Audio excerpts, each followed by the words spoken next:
Parlant de nous-mêmes, nous avons prêché Romains 6 pendant des années. Nous avons prêché le message de la croix dans sa globalité pendant des années en tant que vérité scripturaire.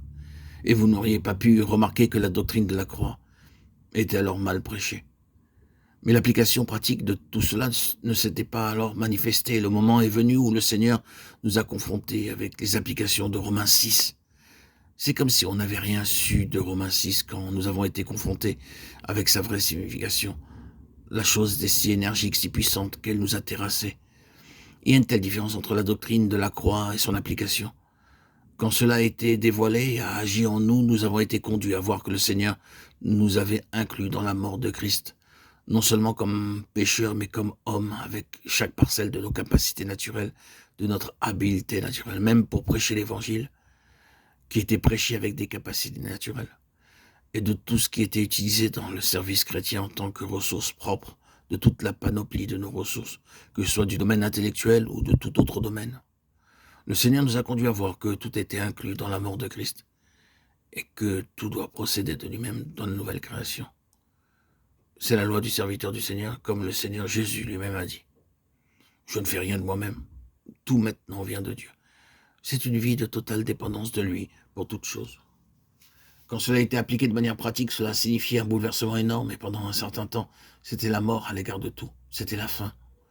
C'est vrai à notre expérience, mais quand cela a été obtenu, quand ce principe a été établi, ce qui ne signifie pas qu'il n'y ait plus eu depuis de progression dans l'application de la croix, parce qu'elle est toujours agissante. Mais quand le Seigneur a enregistré le fait que désormais nous reconnaissions la nécessité pour l'homme naturel d'être rejeté, alors après un laps de temps, le Seigneur a commencé à révéler la grande vérité du corps. Nous avions prêché sur l'Église qui est son corps pendant des années. Nous avions eu un esprit interdénominationnel, une forme de pensée qui considérait tous les croyants comme membres de l'Église, la grande communauté spirituelle, et avions étudié les Éphésiens très soigneusement. Mais quand la chose a commencé à se manifester comme une révélation venant du ciel, ce fut comme si nous n'avions rien su de tout cela. Et la mise en pratique fut redoutable et causa encore une autre révolution. Car l'enseignement, qui auparavant ne soulevait jamais de questions pratiques dans certains domaines, commençait maintenant à en soulever. Par exemple, avec l'enseignement sans la révélation, la question des dénominations n'avait jamais été soulevée. Quand la révélation est venue, il fut impossible de faire partie d'une dénomination. Ce n'était pas une attitude mentale adoptée, mais on avait hérité une position spirituelle où on était en dehors de cela. Et c'était une contradiction de continuer dans cette chose alors que l'on se trouvait hors d'elle. C'est une illustration. Ne vous l'appliquez pas comme enseignant et disant que l'enseignement du corps de Christ exige que vous laissiez une dénomination. La révélation peut vous mettre dans une autre position, mais n'agissez pas sur la base de la seule doctrine ou en raison de ce que je dis. Restez là où vous êtes jusqu'à ce que la révélation vous rende impossible d'y rester. La révélation soulève certaines questions pratiques alors que la doctrine peut ne pas le faire de la même manière. Nous avons besoin de bien plus que de la compréhension des vérités bibliques par nos capacités naturelles, car nos intelligences ont des compréhensions différentes.